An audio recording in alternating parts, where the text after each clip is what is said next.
नमस्कार, बहुत स्वागत है आप सबका। सिल्वर स्टोरीज देख रहे हैं आप। मैं पुनीत पाठक हूं और सिल्वर स्टोरीज में छत्तीसगढ़ के 25 बरस की कहानी, एकदम 25 बरस के युवा प्रदेश की कहानी लेकर हम आते हैं।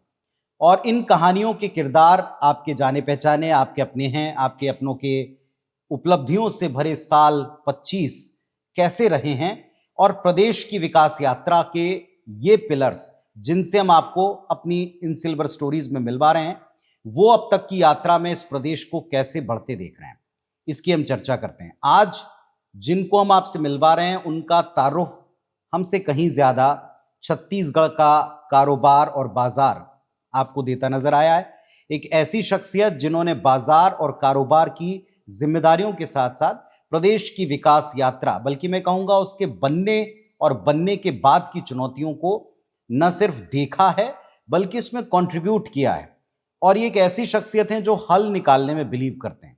इसीलिए यहां चेंबर ऑफ कॉमर्स की जिम्मेदारियां संभालते संभालते अब आप राष्ट्रीय स्तर पर भी एक जिम्मेदारी संभाल रहे हैं। उनका परिचय मैं आपसे कराता हूं। हमारे साथ में आज अमर परवानी साहब हैं, जो कि मेंबर है नेशनल ट्रेडर्स वेलफेयर बोर्ड, जो कि गवर्नमेंट ऑफ इंडिया के साथ मिलकर अब इस वेलफेयर के काम में लगे हैं। अमर जी, बहुत स्वागत है आपका। सर, धन्यवाद पुनीत जी। अमर जी, मैं आपको अमर भाई कह के भी बुलाता रहा हूं और इसी नाम से आपको राजधानी रायपुर नहीं बल्कि पूरे प्रदेश के कारोबारी बुलाते हैं। और जैसा मैंने कहा कि आप एक पिलर के तौर पर हम देखते हैं आपको, जिन्होंने इस प्रदेश को गढ़ने से लेकर अब तक काम किया। तो 25 वर्षों की सिल्वर स्टोरी में प्रदेश के निर्माण का कोई संघर्ष आपको याद आता है, या 2000 के पहले और 2025 तक के इस कार्यकाल में कोई चीज आपको याद आती है? क्या बदला, क्या क्या आपकी नजरों के सामने से बदला? देखिए, ये जो 25 साल हैं छत्तीसगढ़ के लिए एक बहुत अहम है। और देखिए, संघर्ष तो एक जीवन में रोजमर्रा में रहता ही है, लेकिन अगर हम इसको देखें तो एक आहिस्ते आहिस्ते बढ़ के अगर हम ये देखें, मुझे याद है आज भी जब पहला बजट पेश हुआ था छत्तीसगढ़ का, लगभग 6,000 करोड़ के आसपास का था। जी। और अभी जो आखिरी बजट पेश हुआ वो लगभग 1,65,00,000 लाख करोड़ के आसपास का था। ये जो छत्तीसगढ़ की एक जो ग्रोथ स्टोरी है, और चाहे उसमें, क्योंकि मैं ट्रेड एंड इंडस्ट्री को रिप्रेजेंट करता हूँ, तो मैंने देखा कि कैसे ट्रेड को बढ़ते हुए, कैसे उद्योग को बढ़ते हुए, और कैसे विजन के साथ चलते हुए ये स्टेट धीरे धीरे धीरे धीरे करके बढ़ा है। और जब हम अपना ग्रोथ स्टोरी को या किसी भी चीज को अगर हम लोग देखते हैं तो कभी भी कंपैरिजन आता है। अगर आप देखेंगे 25 साल पहले आदरणीय अटल बिहारी वाजपेयी जी ने 3 स्टेट को बनाया था। झारखंड था, छत्तीसगढ़ हमारा था, और एक उत्तराखंड था। लेकिन छत्तीसगढ़ की आप देखेंगे, तीनों की यात्राओं में छत्तीसगढ़ बहुत आगे निकल गया अगर हम तीनों को कंपेयर करते हैं। इसमें सबसे बड़ा एक ही रीजन था छत्तीसगढ़ को ग्रो करने के लिए, यहाँ पे स्टेबल गवर्नमेंट रही, चाहे किसी भी सरकार की रही, लेकिन वो बहुमत में थी और उनका विजन के हिसाब से छत्तीसगढ़ को उन्होंने ड्राइव किया।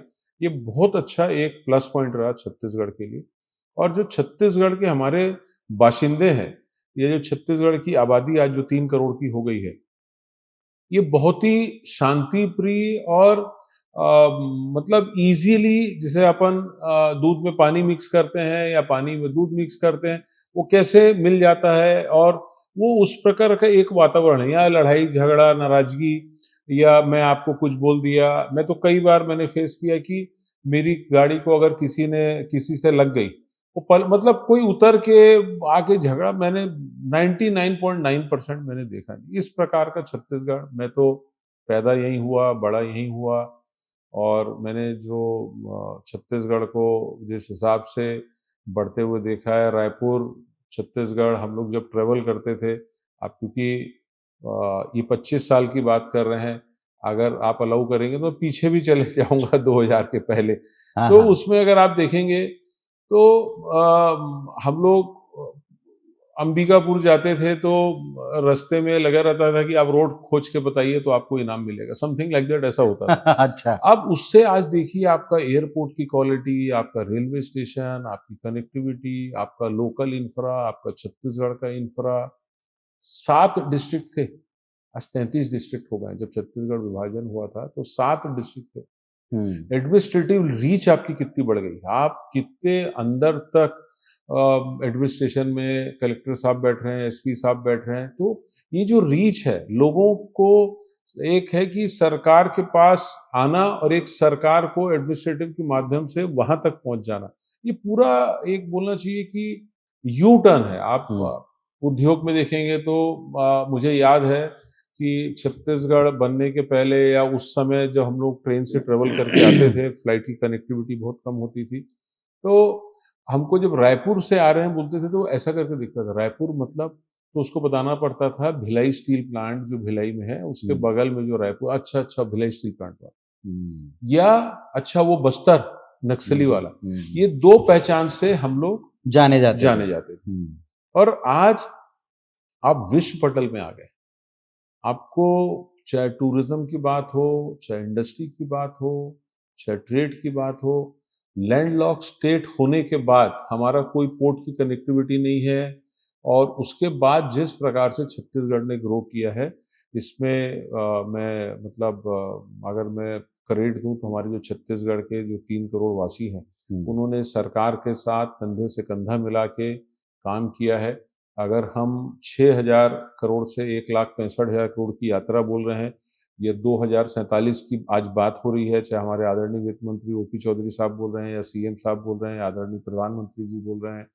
तो आप सोचिए कि एक विजन के साथ पुराना 25 साल और आने वाला समय। तो ये एक मैं अगर देखता हूं तो मैं अपने फादर को देखा, उन्होंने कैसे संघर्ष करके व्यापार को उन्होंने किया, हम लोग उनके साथ कैसे जुड़े, फिर मतलब एक अलग ही एक अपनापन वाली बात है। हम हाँ, बॉम्बे ऐसा लगता है कि हमने भी डेवलप किया। आपकी बातों से मैं 2 बातें निकालता हूँ। देखिए, एक आपने जिक्र किया, बिल्कुल ठीक आपने कहा कि अगर हम अविभाजित मध्य प्रदेश के दौर में देखें तो यहाँ की पहचान और लंबे समय तक, बल्कि आज तक भी नक्सलवाद को छत्तीसगढ़ की पहचान के साथ जोड़ा गया और इससे विकास की सबसे बड़ी बाधा माना गया।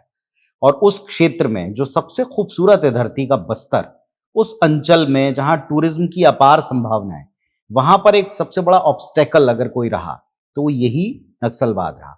एक नक्सलवाद जो आज खत्म होने की एकदम कगार पर है, ये हम आत्मविश्वास से अब कह सकते हैं चंद महीने की बात।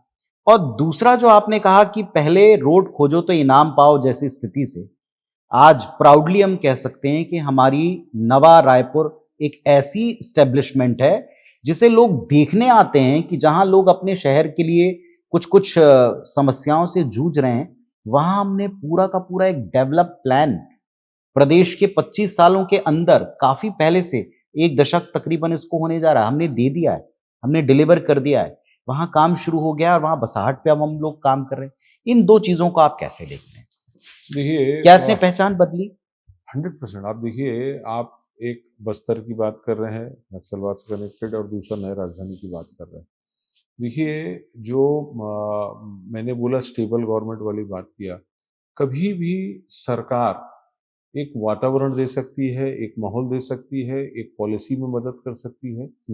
अमित शाह साहब ने जो उन्होंने 31 मार्च 2026 का डेडलाइन उन्होंने दिया, तो उन्होंने उसको महज एक बोलना चाहिए कि एक जस्ट स्टेटमेंट दे दी और निकल गए।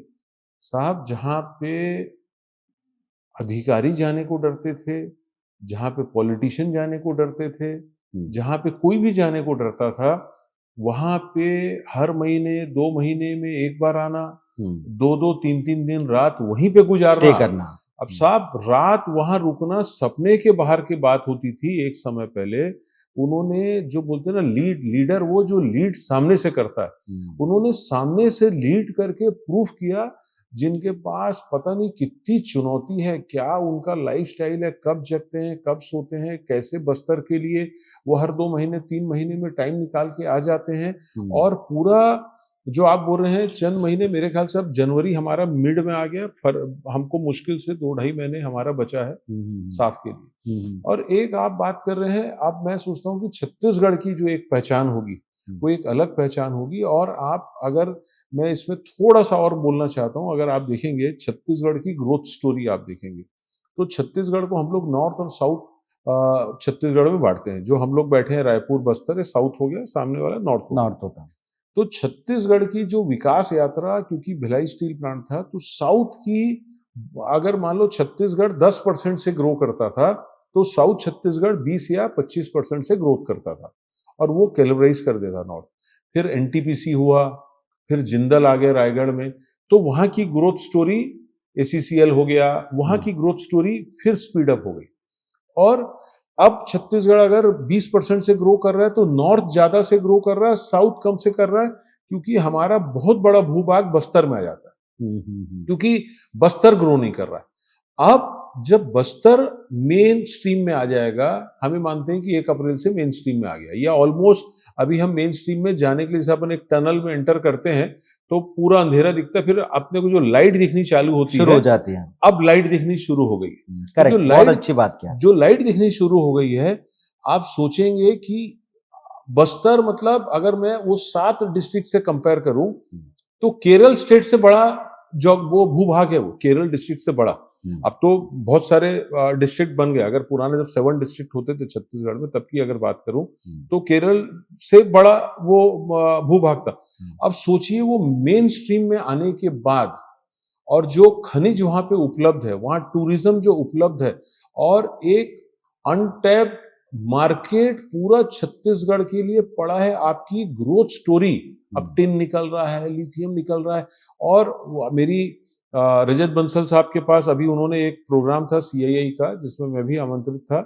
उसमें ये बोले कि आप जब खनिज की बात करते हैं, तो आपको जिंदल और बड़े बड़े लोग दिखते हैं। बोले मैं स्पेशली आया हूं कि आप एमएसएमई भी, आप इसमें खनिज में, आप मिनरल्स में आ सकते हैं। अच्छा, आ सकते हैं, और उसके लिए स्पेशली उन्होंने पूरा प्रेजेंटेशन दिया। और इतने नए प्रकार के खनिज निकले हैं छत्तीसगढ़ में, वो बोल रहे हैं आप आइए और आप कैसे उसको डेवलप कर सकते हैं। ये होता है एक बस्तर की पार्ट। दूसरी बात, आप नए राजधानी की बात कर रहे हैं, हमारे नए रायपुर की बात कर रहे हैं। साहब, मेरा चैम्बर का पहला कार्यकाल था। चंद्रबाबू नायडू साहब नई राजधानी बनाना चाह रहे थे, जिसको एक अलग ही एलिट और लर्नेड क्लास में उनको काउंट किया जाता है। साहब, वो हमारे नए राजधानी को देख के, आके, समझ के अप्रिशिएट किए थे, क्योंकि उनकी टीम एक मेरे पास चैम्बर में मिलने आई थी, क्योंकि उनको ये विश्वास नहीं हो रहा था कि सरकार और व्यापारी ऐसे कैसे काम कर सकते हैं, बगैर एजिटेशन के, बगैर लड़ाई झगड़े के कैसे पॉलिसी इंप्लीमेंट होती है। उनकी टीम मेरे साथ 3-4 घंटे मेरे ऑफिस में बैठ के पूरा अंडरस्टैंड। तो ये छत्तीसगढ़ का एक अपने आप में एक बहुत बड़ा एक अचीवमेंट है। एक छोटा उदाहरण आपको भी देता हूँ। मतलब हैदराबाद में जैसे हमने काफी समय गुजारा, और वहां से भी एक मित्र आए आईटी सेक्टर से जुड़े हुए। उन्होंने कहा कि हमने हैदराबाद में या साइबराबाद सिटी में ये देखा था, कमांड सेंटर्स देखे थे, लेकिन नवा रायपुर में आने के बाद में हमने पहली बार ऐसा देखा कि बहुत बड़े बड़े स्क्रीन से पूरा शहर, उसकी जल निकासी, उसके लाइट का सिस्टम, उसके ट्रैफिक कंट्रोल का सिस्टम, ये सब मॉनिटर एक जगह से हो रहा है। एक कमांड सेंटर, एक कंट्रोल कमांड सेंटर, सेंट्रलाइज, अत्याधुनिक, ये रायपुर में है, ये छत्तीसगढ़ में है, ये नवा रायपुर में है। ये देखकर वो आश्चर्यचकित रह गए। अब ये नई पहचान, हमारी नई ताकत बन रही है। आपको ऐसा लग रहा है हमारे मार्केट की, हमारे छत्तीसगढ़ की नई पहचान बन रही है। अब एक इसमें एक चीज और है, जैसे आपने कहा कि 3 स्टेट, बिल्कुल सही है कि उन तीनों स्टेट में हम काफी आगे निकल चुके हैं, और हमारे पास में सारी चीजें, हमारे पास वन है, देश में सर्वाधिक एक वनाच्छादित इलाका है, पहाड़ हैं हमारे पास, अच्छी नदियां हैं हमारे पास, खनिज है हमारे पास, उद्योग का एक बहुत बड़ा सेक्टर है, सीमेंट से रिलेटेड एक बड़ा सेक्टर है। क्या हम इन सबको अब तक एक्सप्लोर कर पाए? तो परसेंटेज वाइज आपने बड़ा अच्छा कैलकुलेट किया होगा। अभी हमारे पास में संभावनाओं का एक पूरा का पूरा टोकरा रखा हुआ है, पर अब तक हमने जो यूज किया इन 25 वर्षों में, वो कैसे देखते हैं? देखिए, जब मैं बस्तर की, जैसे हम लोग बात कर रहे थे, अभी छत्तीसगढ़ का जो विकास होगा ना, वो 360 डिग्री बोलना चाहिए, 360 डिग्री जी। और आप देखेंगे कि छत्तीसगढ़ का जो बैलेंस है, जैसे आपने वनोपज की बात की आपने, हमारे पास देखिए वनोपज बहुत अच्छा है, हमारा एग्रीकल्चर हमारे पास बहुत अच्छा है, हमारे पास मिनरली बहुत रिच है हम लोग, हमारे पास अभी जो इंडस्ट्रियल पॉलिसी आई है 24-30 की, वो छोटे से छोटे व्यापारी, बड़े से बड़े व्यापारी और पुराने ट्रेडिशनल बिजनेस से लेके नए एआई और ग्रीन हाइड्रोजन तक के लिए पॉलिसी कवर्ड है। और पहली बार ऐसे पॉलिसी बनी है जिसमें कंटिन्यूस प्रोसेस में आपके जो सुझाव है उसको पॉजिटिव है उसको एक्सेप्ट करके फिर चेंज करके आ रही। मतलब सरकार की जो मैं बात कर रहा था एक पॉजिटिवनेस अपने स्टेट को ग्रो करने के लिए, तो ये जो एक पर्टिकुलर चीज दिखता है। और छत्तीसगढ़ को जैसे आप अगर आपको एक अच्छी सब्जी बनानी है तो आपको क्या चीज चाहिए?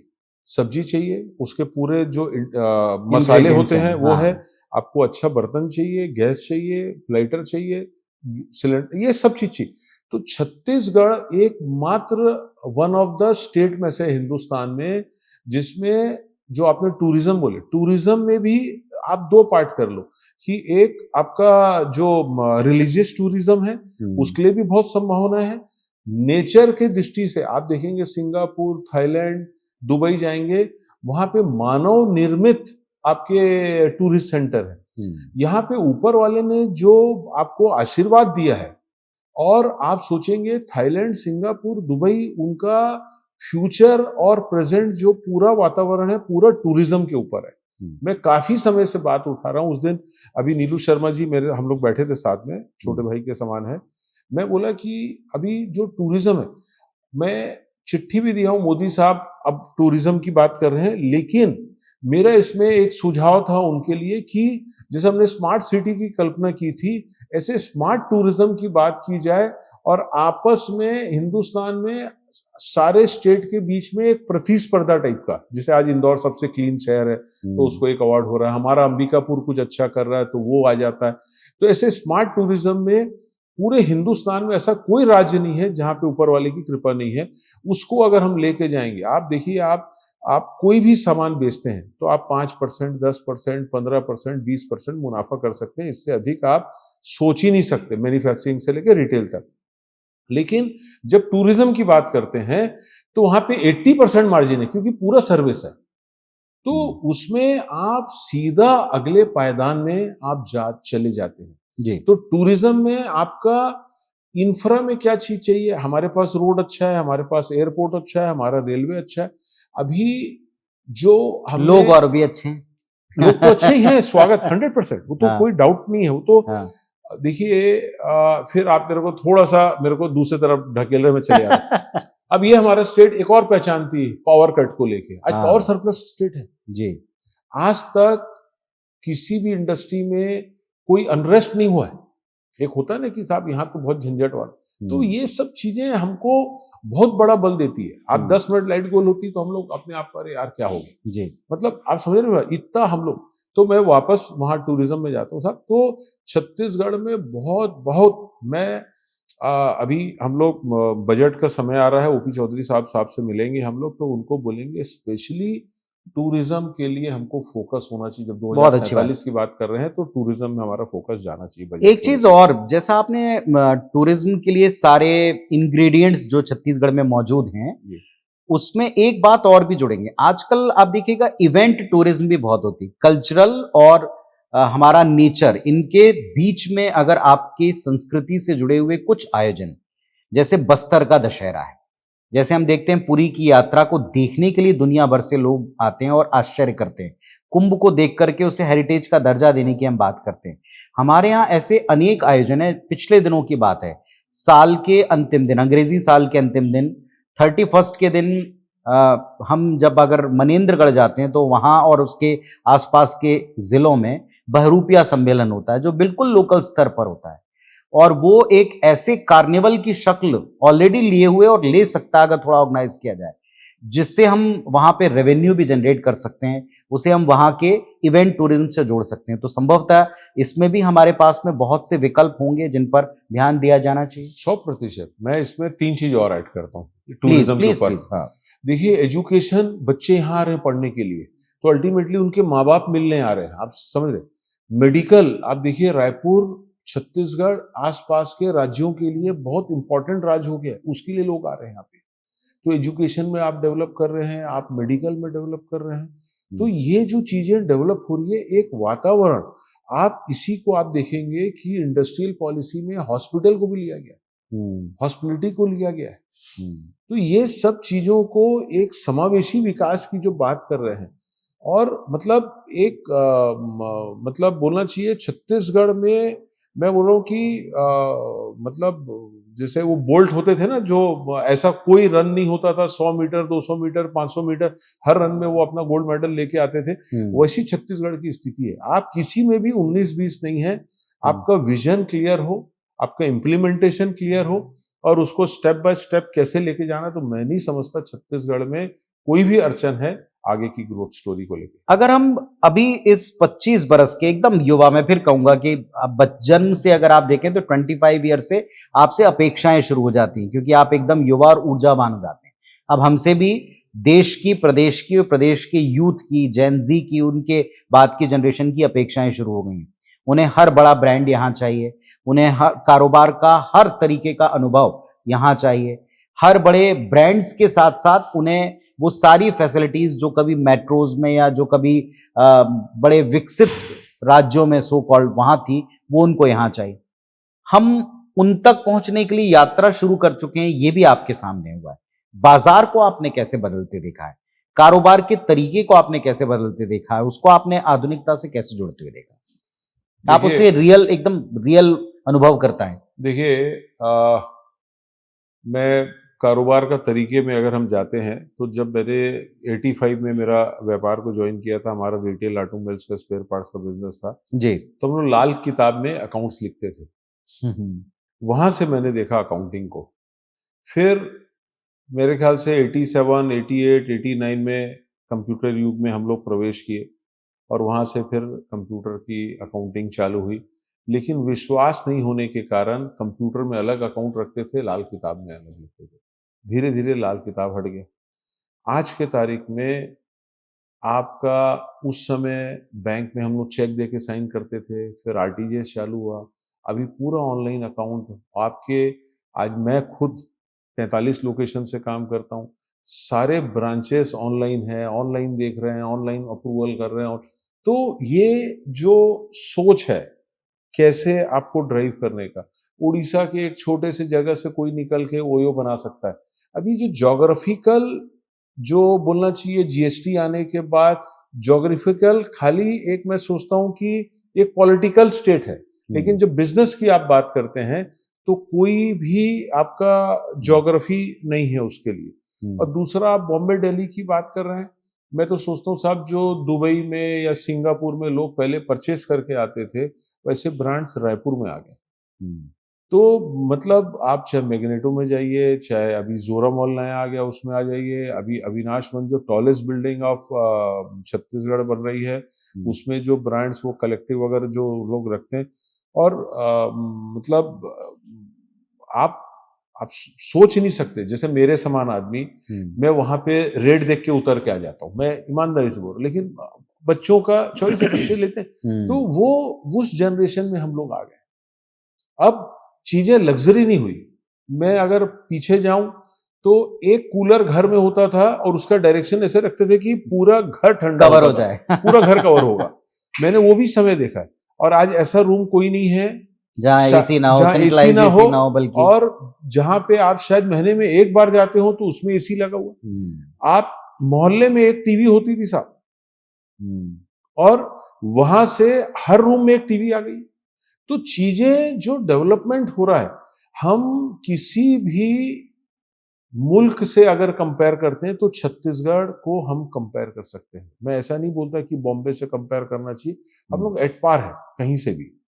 अभी अब देखिए क्या होता है, आप यहां से आप देखिए क्या होता है कि आपका जब ग्रोथ स्टोरी होती है तो अब आपका जो बेस है वो एकदम तैयार है। और जब आप छत्तीसगढ़ यंग की बात करते हैं ना, तो पूरे हिंदुस्तान, वर्ल्ड में सबसे यंग पॉपुलेशन हिंदुस्तान में है, और उसमें भी youngest population is in Chhattisgarh. That's great. सबसे बड़ा जो अपॉर्चुनिटी देखिए, positive policies, positive environment, youngster. आप जब यंगस्टर की बात करते हैं, आप एजुकेशन में देखिए, हिदायतुल्ला आ गया, आईआईटी भिलाई आ गई, आप IIM, आप ऐसे ऐसे जो इंस्टीट्यूट जिसके लिए हम कहाँ पढ़ने जाते थे, जी, यहाँ अच्छी पे बात है, मेडिकल कॉलेजेस की मेडिकल संख्या बढ़ एक गई। कॉलेज होता था साहब, आज हाँ 11-12 कितने कॉलेज हो गए। जी, हर जिले में बल्कि एक मेडिकल कॉलेज की बात यूनिवर्सिटीज की जाने कितनी थी, लगी। अब यूनिवर्सिटीज कितनी हो गई। जी एम्स, आप हेल्थ में देखिए एम्स। तो छत्तीसगढ़ एक अलग, मतलब एक अलग पायदान में अभी यहाँ से जो कंट्रीब्यूशन है, चाहे ट्रेड है, चाहे इंडस्ट्री है, चाहे सरकार है, एक सिनर्जी बना के कैसे आप भारतमाला रोड आ रहा है, आप सोचिए भारतमाला जो आप जुड़ेंगे यहाँ से, आप देखिए कि जो किलोमीटर्स में जो कम हो रहा है उसमें आपका कॉस्टिंग, आपका टाइमिंग, दोनों में आपको बेनिफिट आ रहा है। किसी भी समय रायपुर का एयरपोर्ट आपका कार्गो हब बन सकता है। तो जो पेरिशेबल चीजें हैं जो हम एक्सपोर्ट नहीं कर पा रहे हैं, हमारे किसान है या हॉर्टिकल्चर वाले, वो स्टार्ट हो जाएगा। बहुत बड़ी रहमत, बहुत बड़ी बात आपने की। अब एक चीज मैं पूछता हूं, जो बिल्कुल आपने नई बात की कि यंगेस्ट लोग हमारे पास में मौजूद हैं, तो यंगेस्ट लोगों की सबसे बड़ी चीज है कि उनको चाहिए साहब नौकरी, उनको चाहिए रोजगार, उनको चाहिए आजीविका चलाने के लिए, स्वर्णिम भविष्य बनाने के लिए सबसे पहले स्ट्रेंथ चाहिए। इकोनॉमिकली वो स्ट्रांग होना चाहते हैं, बहुत अच्छी बात है। और आजकल तो यंग एज से लोगों का दिमाग, बच्चों का दिमाग उस डायरेक्शन में जा रहा है कि हम आगे जाकर इससे क्या अर्न कर पाएंगे। पर उसके साथ हमारे पास में एक और इंडस्ट्री जन्म लेती है, दैट इज सर्विस सेक्टर। भारतीय लोग सर्विस सेक्टर के मामले में दुनिया भर में छाए हुए हैं, इसमें कोई शक नहीं। लेकिन हमारे अपने प्रदेश के युवाओं को क्या स्किल के मामले में हम उतना प्रिपेयर करवा पा रहे हैं? और जो इंडस्ट्री श्रम को लेकर बन रही है, स्किल को लेकर बन रही है, इस यंग फोर्स को लेकर बनानी है, उसके लिए हम प्रिपेयर हैं? देखिए या चेंज तो हुआ है 25 सालों में ऐसा? बिल्कुल, आप देखेंगे कि लास्ट बजट के पहले मैंने ओपी चौधरी साहब को एक सजेशन दिया था कि जो हमारे बच्चे, क्योंकि इंजीनियरिंग कॉलेज यहाँ पर्याप्त मात्रा में है और बच्चे पढ़ने के बाद जो आपने बोला जॉब की अवेलेबिलिटी, तो अन्य राज्यों में जाते थे वो जॉब करने के लिए।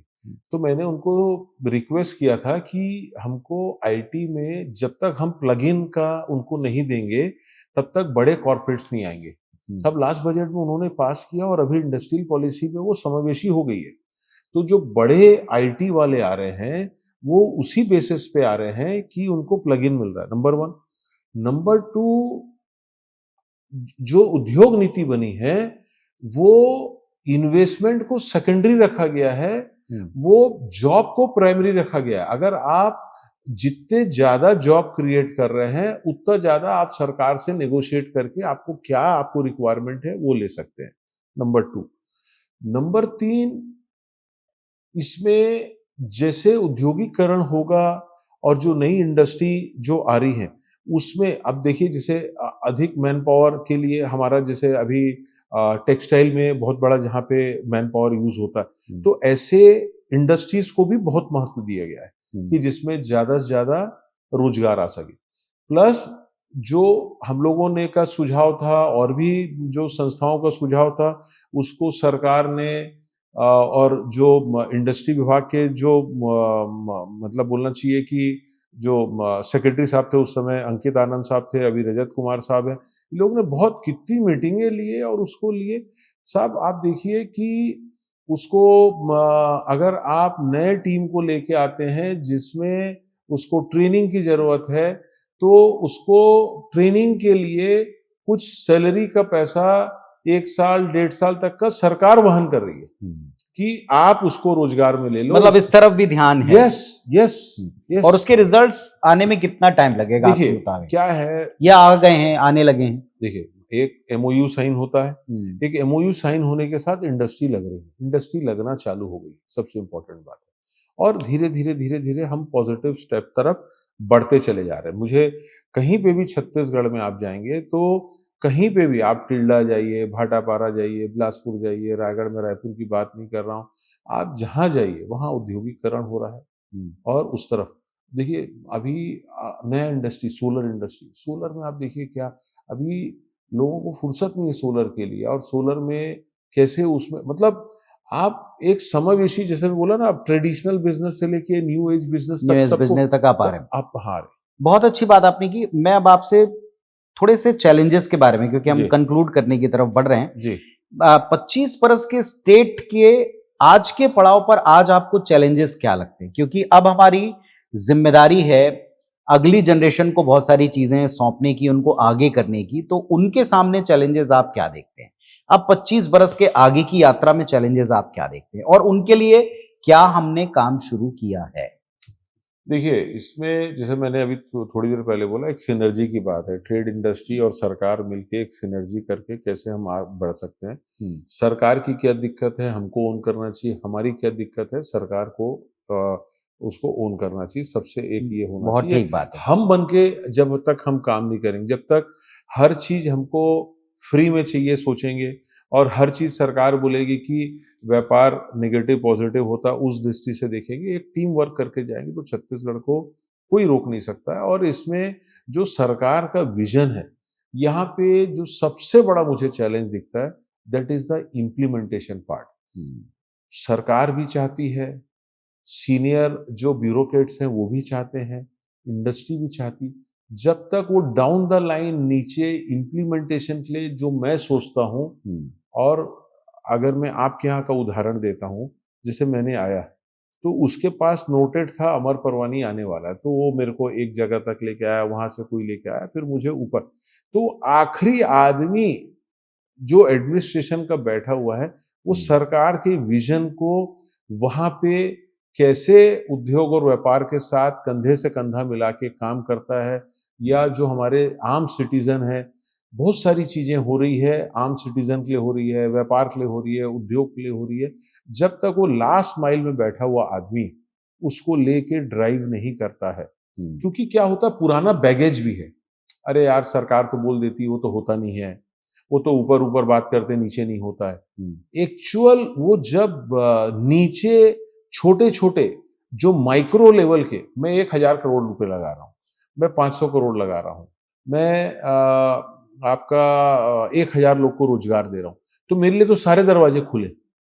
लेकिन जो आदमी 10 लाख रुपए से काम चालू करना चाह रहा है, क्या उसको हमारा तहसील लेवल में या डिस्ट्रिक्ट लेवल में जो उद्योग में जो वहां का अधिकारी बैठा है, उसको वैसे ही वार्म वेलकम करके उसको मदद कर रहा है क्या? बहुत सही बात है। ये चीज जिस दिन हो जाएगी, छत्तीसगढ़ की ग्रोथ स्टोरी को क्या मैं आपसे पूछूं कि क्या ये जवाब है कि हमारे एमओयूज का ह्यूज अमाउंट और जमीन के ऊपर काम, इनके बीच के डिफरेंस की भी एक ये वजह है जो आप अभी बता रहे हैं? नहीं, मैं देखिए क्या होता है, एमओयू सब लोग पूछना चाहेंगे आपसे कि एमओयूज होते हैं, एमओयू 10-20 जाते लाख, कहां हैं? एमओयू 10-20 लाख 25 लाख के नहीं होते, आप समझना मेरी बात। और जो एमओयूज होते हैं वो मंत्रालय लेवल में, उद्योग भवन के लेवल में चिन्हित लोग होते हैं। मेरा भी एक उद्योग, वहां से बराबर फोन आता है कि आपका कहीं दिक्कत है क्या, आपको कोई मदद की जरूरत है क्या, आप उनको जाके मिलते हैं। उनको भी है कि एमओयू साइन हुआ तो उसको दिक्कत तो नहीं है। मैं जो एमओयू नहीं हो रहे हैं, जो छोटे हैं, देखिए पूरे वर्ल्ड में, पूरे हिंदुस्तान में, पूरे छत्तीसगढ़ में आप अगर देखेंगे तो एमएसएमई जो है वो रीढ़ की हड्डी होता है इकोनॉमी का, और जो रीढ़ की हड्डी है वो सारे छोटे लोग हैं।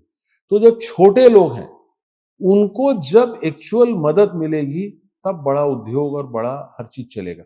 आज प्रधानमंत्री ओपन फोरम में पता नहीं पिछले कई समय से लगातार स्वदेशी की बात कर रहे हैं। तो स्वदेशी कब होगा? जब गोल बाजार वाला स्वदेशी बेचेगा, भाटापारा वाला बेचेगा, टिल्डा वाला बेचेगा, वो और उसका पुनीत जी अगर ऐसे माल देख रहे हैं, सामान देख रहे हैं, अरे टिल्डा बना ये लेना है, दुबई में बना हुआ छोड़ दो, ये चाइना में बना हुआ साइड कर दो, यूएस में बना हुआ छोड़ दो, ट्रम्प बाबा कुछ भी बोल रहे, तो वो भावना जब आएगी तब हम एक अलग लेवल में वोकल फॉर लोकल जो था उसको आपको अपने में लाना है, अपने चलन में लाना है। पुनीत साहब, मैं आपको एक चीज बताना चाहूंगा, पिछले 7-8 साल से हम लोग लगातार स्वदेशी के ऊपर हम कैट में काम कर रहे हैं, और ये दिवाली जो अभी की दिवाली गई, और मैं दिखता था 80-90% वो होली है, गणपति है, दिवाली है, या और भी कोई त्योहार है, चाइना 2 से 3 महीने पहले आपके पास सामान भेज देता था। और अब तो डायरेक्ट ऑनलाइन भेज देता था। मैं बता रहा हूं साहब, वो पहुंच जाता था आपके पास। अब इस दिवाली में आप देखेंगे, जहां उनका 90% कॉन्ट्रीब्यूशन था, हार्डली 5 to 10% कॉन्ट्रीब्यूशन में वो बचे। जहां पे हमारे पास विकल्प नहीं हो रहा। अभी कस्टमर भी अवेयर हो रहे हैं, हम लोग इसको लगातार एक अभियान लेके चल रहे हैं। अभी हमने एक स्वदेशी संकल्प यात्रा तो निकाली इसके थी। लिए आप लोगों को हेड्स ऑफ कहना चाहिए कि आप लोगों ने वाकई बहुत अच्छा काम किया, क्योंकि मुझे याद है जब चाइनीज ऐप को बैन किया गया था जी, पहली बार, और जी, उस समय एन दीपावली के समय एक मुहिम चली थी कि बैन चाइना, चाइना को बैन करिए, चाइनीज सामान का बहिष्कार कीजिए, और तब सबसे ज्यादा आप लोग टाइट कॉर्नर्स में थे जी, कि लोग आपसे सामान मांगते थे, और रेट्स का कंपैरिजन जब आप करते थे चाइना का और यहाँ लोकल का, तो लोग बाग उस फायदे को तरजीह दिया करते थे। जी, लेकिन नाउ टेबल टर्न, टर्न हो वाकई अब चीजें बदल गई। दो और चीजें, एक तरफ एआई जैसी टेक्निक, और दूसरी तरफ मिलेट्स उत्पादन जो पूरी दुनिया की रिक्वायरमेंट है, जी। उसमें हमारे छत्तीसगढ़ का ऑलरेडी हर जिले में बेहतर काम करना। इनमें हम क्या अच्छी और सही दिशा में जा रहे हैं? देखिए, मैं ऐसा समझता हूँ कि दोनों में हम पॉजिटिव डायरेक्शन में हैं, लेकिन उसमें और गति देने की ज़रूरत है। ठीक। तो गति देने के लिए हम और क्या कर सकते हैं? जैसे हम लोग एज़ अ कैट हम देखते हैं, तो हम जो हमारी महिला टीम है, वो उनको लेके उनको बाज़ार उत्पन्न कराना, हम लोग जो कई जो मॉल है, जैसे शुभम के मार्ट हो गया, वो अशोका वालों का हो गया, उनको लेके महिलाओं को बैठा के कि अगर तुम ये सब चीज़ अन्य राज्यों से बुला रहे हैं, मिलेट हो गया, पापड़ हो गया, कुछ भी हो गया, वो घर में बैठी जो महिलाएं बना रही हैं, उनको आप प्रोत्साहन देके उनको मार्केट दो ताकि छत्तीसगढ़ और हो। तो उसमें ये लोग भी मदद कर रहे हैं। एक जो जहाँ मिलेट की हम बात कर रहे हैं, दूसरा आप एआई की बात कर रहे हैं। अभी एआई का बबल बोलना चाहिए या एक टेक्नोलॉजी बोलना चाहिए, उसका यूज मिसयूज जो भी एक अपने डायरेक्शन में जा रहा है, और लोगों को एक डर है कि इससे नौकरियां जाएगी, अलग अलग तरीके के अलग अलग उसके एक चल रहा है। लेकिन आप देखिए जब कंप्यूटर आया था ना, तो ये बोल रहे थे कि बॉस देखना 10 आदमी काम करते हैं, 3 काम करेंगे। बिल्कुल रिक्वायर्ड नहीं है। मैं जेसीबी मशीन बेचता हूँ साहब, मैं ये सोचता था कि मशीन कौन लेगा आज से 10 साल पहले, क्योंकि यहाँ पे लेबर कॉस्ट सस्ता था। अभी लेबर की शॉर्टेज है और मशीन की भी शॉर्टेज है। तो ये ऐसे एआई हमसे कंधे से कंधा मिला के करेगा। हमको उसका मिसयूज नहीं, उसका यूज देख के हमको हिंदुस्तान को, छत्तीसगढ़ को, हमारे जिले को कैसे, और हमारे को अपने बिजनेस में अपने में उसको कैसे हम इन्वॉल्व करके एआई का यूज करके, एआई हमारा यूज नहीं करे, हम एआई को यूज करके अपने बिजनेस को, अपने ट्रेड को, अपने प्रदेश को अगले मुकाम में कैसे ले जाएं, ये हमको देखना चाहिए। बहुत सही बात आपने की और बहुत अच्छी बात आपने। अब बहुत छोटी छोटी सी 2-3 बातें, किसी को छत्तीसगढ़, पहले तो हमको बताना पड़ता था कि छत्तीसगढ़ साहब वो है और इस जगह है, सेंट्रलाइज है, मध्य प्रदेश से अलग हुआ है, 2000 की कहानी। अब ऐसी स्थिति नहीं। तो किसी को छत्तीसगढ़ कारोबार के लिए क्यों आना चाहिए? देखिए साहब, उसको किसी को भी वन लाइनर कहें तो मजा आएगा। देखिए, यहाँ पे उसके लिए वातावरण है, बिजली सरप्लस है, आप हमारे पास स्किल्ड अनस्किल्ड दोनों लेबर हैं, हमारे पास जमीन उपलब्ध है और वातावरण पॉजिटिव है। क्या हमारे यहाँ ऐसा कोई ब्रांड, हमारे यहाँ ऐसी कोई शह बाजार के हिसाब से है जिसको आप यहाँ देखना चाहते हैं, आपके ख्वाब में हो, जो अब तक नहीं है, या सब आ चुका है? ये बहुत सोचने वाला प्रश्न दे दिया। मतलब ऐसा, क्योंकि एक बच्चे के तौर पर आपने देखा, युवा के तौर पर देखा, अब आप अपनी अगली जनरेशन के लिहाज से सोचें, ये और आना चाहिए। देखिए, आज के तारीख में हिंदुस्तान की जो ग्रोथ स्टोरी है वो एक्सपोर्ट बेस्ड है। अभी वर्ल्ड बेस्ड मार्केट हो गया कोई भी। तो आप देखेंगे पिछले 5, 6, 8 साल से जो बड़े उद्योग लग रहे हैं वो पोर्ट के पास में लग रहे हैं। तो वो हमारा पोर्ट नहीं होने के कारण लैंडलॉक स्टेट है, हम हमेशा वो हमको मुझे पिंच करता है। ठीक है, उसको आप कैसे कवर करेंगे? जैसे वैजाग वाला जो हमारा ये जो भारत मारा रोड है, हमारा आप बहुत उम्मीद लगाए, इससे लगाए हैं, हमारा कार्गो हब है, ये ऐसे थोड़ा मिस करते हैं आप इसे। क्या चीज हम करें कि यहाँ पे एक्सपोर्ट ओरिएंटेड बड़ी कॉर्पोरेट्स यहाँ पे आए? Well set sir, well set. एक बात और, कोई एक ऐसी चीज जिसको देख के आपको मजा आ जाता हो कि 25 बरस में साहब प्रदेश में ये आ गया, इसकी तो हमने कल्पना नहीं की थी पर ये आ गया। नहीं, मैं आ गया को नहीं बोलूंगा, 25 साल में इतना ग्रोथ होने के बाद भी हम आज भी वैसे ही हैं, और वो भूख, मतलब वो आज भी हमें हंगर है। नहीं, काम की भूख के साथ देखिए हमने जो वो बोलते हैं ना, सब कुछ सीखी हमने, न सीखी होशियारी। तो हम लोग जो छत्तीसगढ़ी, हम लोग जो है बेसिक, जो यहाँ बॉर्न एंड ब्रॉट अप है, हम हमारी जो इनोसेंसी है, हम बिजनेस में ग्लोबल लेवल में छत्तीसगढ़ आज मार्क्ड है। उसके बाद भी हमारा इनोसेंस नहीं गया है। ये इनोसेंस हमारा जाना नहीं चाहिए। यही सबसे बड़ा अट्रैक्शन है छत्तीसगढ़। खान पान, लाइफस्टाइल सब कुछ बदल चुका है। मैं बोलता हूँ सब वही है, आज भी वही। आज भी मतलब मैं बोलता हूँ कि छत्तीसगढ़ में, बॉम्बे आप जाइए, आप कब बोलेंगे खान पान वैसा नहीं है? आप बॉम्बे दिल्ली में अपने दोस्त के यहाँ जाइए, आप बेंगलोर में अपने दोस्त के यहाँ जाइए, आपको तब फर्क लगेगा। नहीं, छत्तीसगढ़ आज भी जमीन से जुड़ा हुआ है, बहुत सही, जमीन से जुड़ा हुआ, और इतना विकास कर लिया, इसके बाद भी आप जमीन से जुड़े हुए। तो आप अपने प्रदेश के बारे में अगर एक लाइन आज देश को कहना चाहे, देश को, कारोबारियों को भी कह सकते हो, तो क्या कहोगे? लास्ट है ये। मैं बोलता हूं कि ये एक ड्रीम स्टेट है। मुझे भगवान ने छत्तीसगढ़ में पैदा किया है। मैं चाहूंगा कि अगला जन्म हो तो मेरा छत्तीसगढ़ में हो, और जो छत्तीसगढ़ में आके व्यापार नहीं कर रहा है, हिंदुस्तान का कोई भी उद्योगपति या वर्ल्ड का उद्योगपति, वो क्या मिस कर रहा है वो समझ नहीं सकता जब तक छत्तीसगढ़ नहीं आए। वाह, इससे अच्छी और क्या बात होगी कि प्रदेश में जन्म लेने का, और प्रदेश के जन्म लेने के पहले का व्यक्ति जो अभी तक आज काम कर रहा हो, वो ये कहता है कि विश्व के किसी भी कोने का व्यापारी, कारोबारी, इंडस्ट्रियलिस्ट अगर यहां आकर व्यापार नहीं कर रहा या एक्सपीरियंस नहीं ले रहा, मैं इसमें बस्तर का एक्सपीरियंस ना लेने वाले, टूरिज्म के लिए यहां ना आने वाले, यहां आकर एक बार इस धरती का स्वाद न चखने वाले, उन सबको भी ये बात डेडिकेट करूंगा, जोड़ूंगा उनको, कि एक बार अगर आप नहीं आ रहे तो आपको नहीं पता कि आप क्या मिस कर रहे हैं। ऐसे नहीं कहते छत्तीसगढ़िया सबले बढ़िया, इसे लोग जीते हैं, इसे लोग मानते हैं, इसे लोग अपने सम्मान के साथ, अपने प्रदेश के साथ कनेक्ट करते हैं। बहुत शुक्रिया आपका अमर जी, जुड़ने के लिए। धन्यवाद पुनीत साहब, बहुत अच्छा लगा। बहुत शुभकामनाएं आपको भी अगली यात्रा में, विकास यात्रा में प्रदेश के साथ जुड़ने। Thank you.